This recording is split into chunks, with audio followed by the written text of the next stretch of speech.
Apakah Anda mengamalkan iman untuk menyenangkan Tuhan? Atau untuk menyenangkan dirimu sendiri dan orang-orang di sekitarmu? Hari yang diberkati saudari-saudari terkasih. Inilah pertanyaan refleksi kita untuk hari ini. Holy Spirit, make my heart open to the Word of God. Make my heart open to goodness. Make my heart open to the beauty of God. Every day, amen.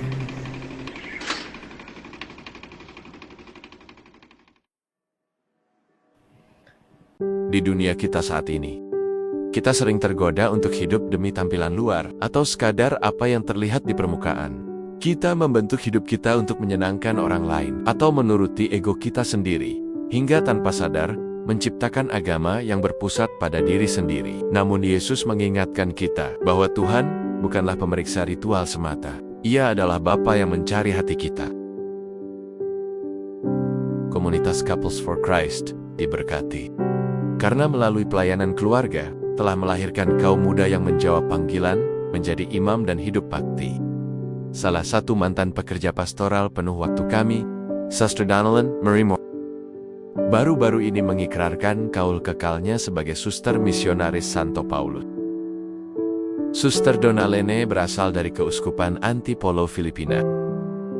Ia bergabung dengan komunitas melalui CFC Kids for Christ dan mengikuti youth camp pada tahun 2005. Ia menjadi pekerja pastoral penuh waktu CFC Youth for Christ dari tahun 2012 hingga 2016, sebelum akhirnya memutuskan untuk mengikuti panggilan Tuhan dalam hidup membiara dan menjadi biarawati.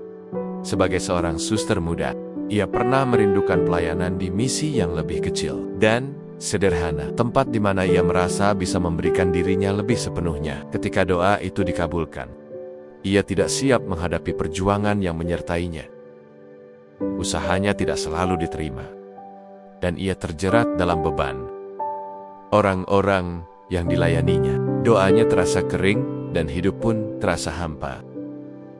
Ia sampai pada titik keputusasaan, seperti mendorong tembok batu, menyadari bahwa apapun yang ia lakukan, ia tidak dapat mengendalikan hasilnya. Keraguan diri berubah menjadi rasa kasihan pada diri sendiri, dan akhirnya menjadi kebencian terhadap diri sendiri. Kelelahan rohani menguras sukacita, harapan, bahkan makna panggilannya. Namun Tuhan, dalam kesabarannya, tidak pernah meninggalkannya. Melalui orang-orang yang mempercayainya dan memberinya ruang untuk bernapas, ia memelihara nyala api kecil di dalam hatinya. Bahkan ketika Tuhan terasa tidak hadir dalam doa, kehadirannya yang tersembunyi melucuti kesombongannya dan mengingatkannya bahwa nilai dirinya bukan terletak pada rencananya, melainkan pada kenyataan bahwa ia adalah milik Tuhan. Dalam penyelenggaraannya, ia akhirnya menemukan tempat tepat di mana Tuhan menghendakinya berada. Dalam Injil hari ini, kita berjumpa dengan ketegangan yang masih kita rasakan hingga sekarang. Jarak antara penampilan lahiriah dan perubahan batiniah. Orang-orang Farisi mempertanyakan Yesus, mengapa murid-muridnya tidak mengikuti ritual cuci tangan yang rinci? Jawaban Yesus tajam namun membebaskan. Ia bukan menolak kebersihan, melainkan menegur spiritualitas topeng putih, yang lebih mementingkan tampak suci daripada sungguh-sungguh menjadi suci. Kedisiplinan sejati terjadi ketika kita kepada Tuhan bukan sekadar pertunjukan di hadapan publik, melainkan keyakinan yang hidup di kedalaman hati. Iman yang autentik tidak bertanya, apakah ini membuatku terlihat baik? Melainkan, apakah ini membawaku lebih dekat kepada kebenaran? Paus Fransiskus berkata, hati adalah pusat hati nurani manusia, tempat kemampuan untuk membedakan dan memilih. Tuhan tidak melihat penampilan luar, melainkan hati.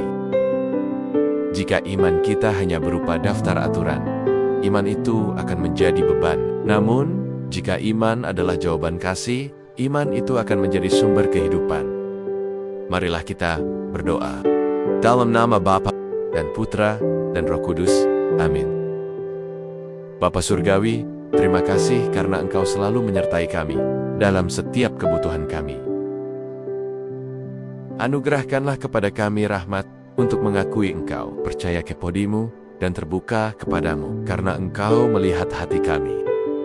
Lebih dari sekadar apa yang kami lakukan. Amin. Dalam nama Bapa dan Putra dan Roh Kudus. Amin. Tuhan memberkati keluarga kita, saudara-saudari. Tuhan memberkati iman Katolik kita dan Couples for Christ.